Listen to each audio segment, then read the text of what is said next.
আল্লাহ নবী সাল্লাল্লাহু আলাইহি সাল্লামের সরাসরি হাদিস, যে ব্যক্তি কবরের 3টা প্রশ্নের জবাব দিতে পারবে না, রাসূলুল্লাহ সাল্লাল্লাহু আলাইহি সাল্লাম বলেন আল্লাহ তাআলার পক্ষ থেকে তখন ফেরেশতাদের কাছে ঘোষণা আসবে, আফরিশুহু মিনান নার ওয়ালবাসুহু মিনান নার ওয়াফতাহু লাহু বাবান ইলান নার। আমার এই নাফরমান বান্দার কবরে জাহান্নামের বিছানা বিছিয়ে দাও, জাহান্নামের পোশাক পরিয়ে দাও, আর জাহান্নাম বরাবর তার জন্য কবর থেকে দরজা খুলে দাও।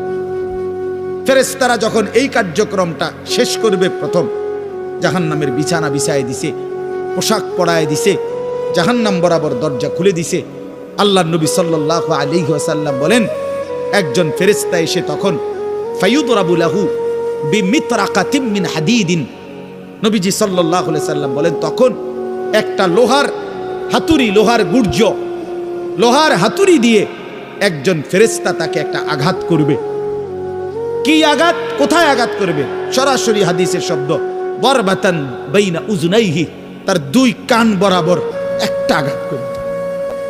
রাসূলুল্লাহ সাল্লাল্লাহু আলাইহি সাল্লাম বলেন ফায়াসিহু সাইহাতান, ওই নাফরমান তখন এত জোরে চিৎকার করবে, ইয়াসমাউহা মান ইয়ালিহি ইল্লা সাকালাইন, মানুষ এবং জিন ব্যতীত আল্লাহর সমস্ত সৃষ্টি ওই বেঈমানের চিৎকার শুনতে পায়।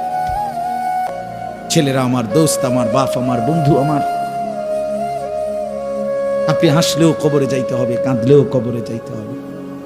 রাজপ্রাসাদের ওই অট্টালিকাতে যে থাকে সেও একদিন মরে যাবে, জীর্ণ কুঠিরে কুড়ে ঘরে যে থাকে সেও মরে যাবে।